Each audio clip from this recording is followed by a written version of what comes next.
Hey, welcome to the video. We're going into winter and that means a lot of rainy, muddy rides for me. I want to do a couple things on my instinct to get me ready for those trail conditions. One thing I want to do is put a rear fender on here. That'll stop mud and sand from getting into my rear suspension linkage. I do have a couple fender options, so let's check them out. So I have two options for rear fenders. The ProGuard rear fender or the new ProGuard extended rear fender. I'm going to try and go with the extended, but I'm not sure if it's going to work on this bike. So let's get it off the stand and check a few things first. To make sure this is going to work, I'm going to loosely fit this fender where it sits, and then I'm going to drain all the air out of the rear shock. That'll bottom it out, and then I can determine if there's actually room between my seat tube and the fender. So first up, I'm going to hook up my shock pump and just confirm how much air I have in this thing, just so I remember how much to put back in it when I'm done. Right, I'm at about 210 psi, so we can go ahead and drain it now.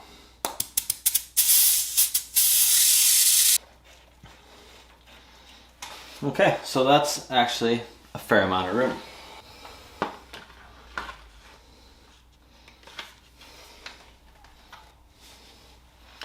Nice, it looks like it's gonna work. So before this rear fender came out, a lot of people were using the zip tie front fender.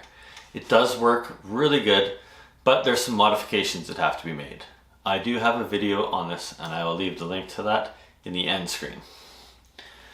But this new rear fender has some definite improvements over using the front fender. This portion here is a lot thinner plastic and it actually allows it to slide right in on the chainstays, and it actually sticks a little bit past on my bike and it looks like it's not going to rub at all.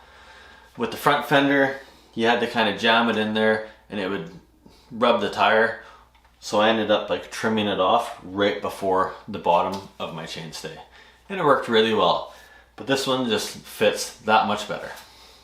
So when you get a ProGuard in the mail, this is how it comes.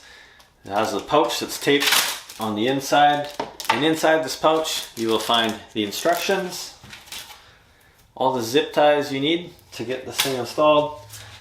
Also comes with 3 clear protective strips so this fender doesn't wear on your frame at all, and also 3 kind of sticky rubber pads that'll help keep this thing where it's supposed to be. So let's get this thing installed. First, you always want to do a dry fit. I think that's going to work pretty nice, just like that. So I already have my frame. It is ride wrapped, but there is actually a slight gap on the inside. So I'm going to put those clear protective strips on.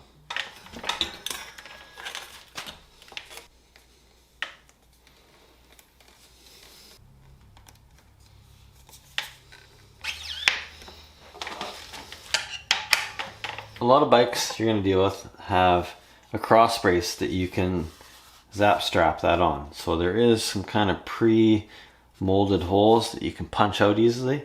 My bike doesn't have that cross brace, so I'm purely going to rely on these. So I'm going to get all my zip ties ready, put them all in the same way, and I'm going to go 3 on each side. I'm going to put the rubber strips on the fender, not on my bike. I'm going to put that right in the middle there.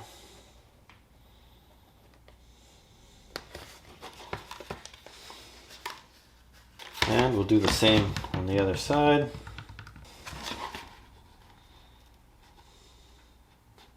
So I have it dry fit right now, and it is actually rubbing on each side of the chainstay a little bit.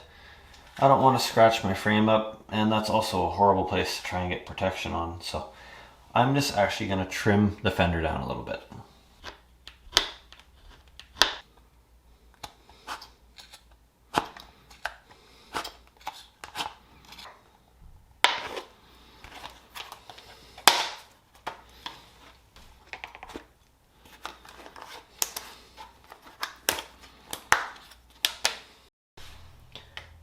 Okay, so I have my frame protection on.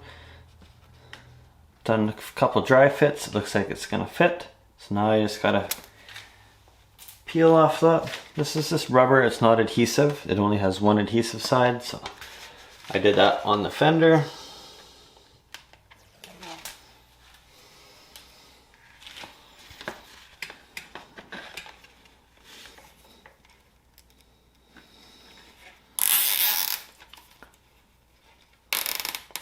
Now I'm gonna snug these up, but not tight yet. I want to make sure this thing has a little bit of room to slide it around if need be for the proper fit.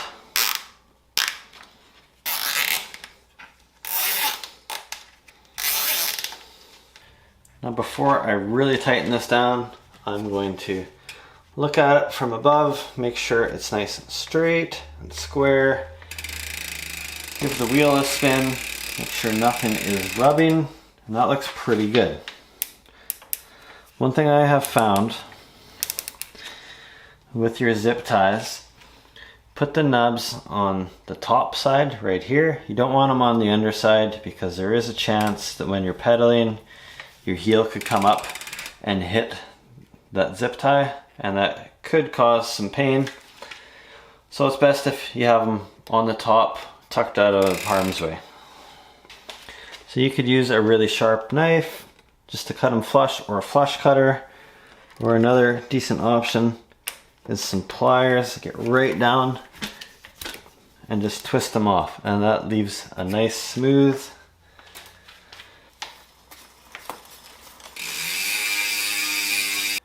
nice, no rubbing at all. Another thing I'm going to do is remove my mini bolt on and put the standard bolt on. It's a little bit bigger and it'll just give me that much more coverage.